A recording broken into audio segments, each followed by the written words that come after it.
If you grew up in the 80s and 90s here in the US, then you probably remember Pizza Day at school. For me, it was always on Fridays. And it wasn't just any pizza, but the iconic rectangular pizza that I'll be making today using the original recipe from 1988. So thank you to my Patreon patrons for keeping me flush with ideas for this channel as we go back to middle school for Pizza Day, this time on Tasting History.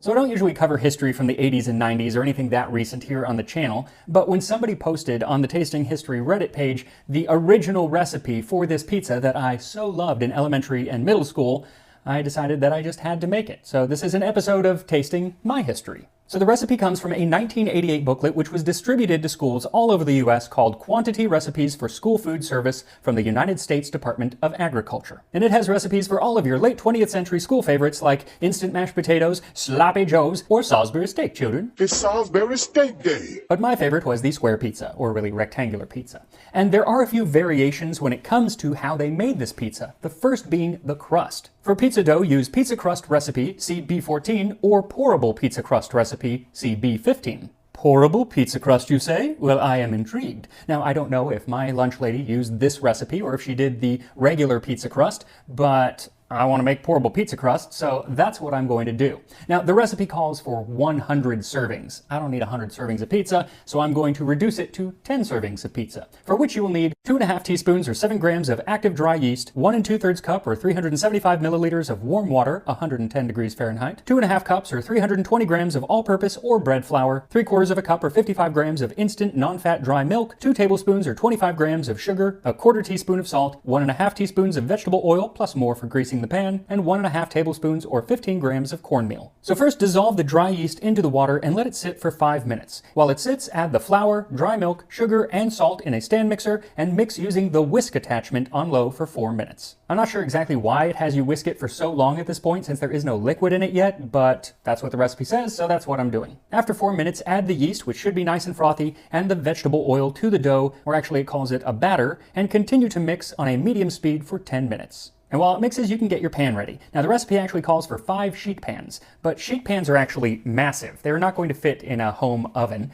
So the ones that we use at home, even the large ones, are half sheet pans. So that's what I'm going to use, and I'm only going to use one of them, which will be for 10 servings. So coat the half sheet pan in a little more oil, and then sprinkle the top with cornmeal, trying to get it evenly distributed. Once the batter is ready, pour it into the pan and spread it out to cover the base. Now, I really thought I screwed up here because there is no way that this amount of dough was going to cover the bottom of the pan, but I left it for a couple of minutes and it sort of relaxed and I eventually had a nice thin layer of dough all over. That's probably why the recipe says to let the dough sit for 20 minutes while you preheat your oven to 475 degrees Fahrenheit or 425 if you are using a convection oven. That's 245 degrees or 218 degrees Celsius for those of you not living in the US or in the other handful of countries that still uses Fahrenheit. I see you, my friends, in the Federated States of Micronesia. So once the dough is sat for 20 minutes, set it in the oven and bake for 10 minutes or 7 minutes if you are using convection. Now at this point, the dough should be pre-baked. It's not fully baked through, but it's going to have some more time in the oven once we've added our toppings. And when it comes to toppings, we have a couple of options.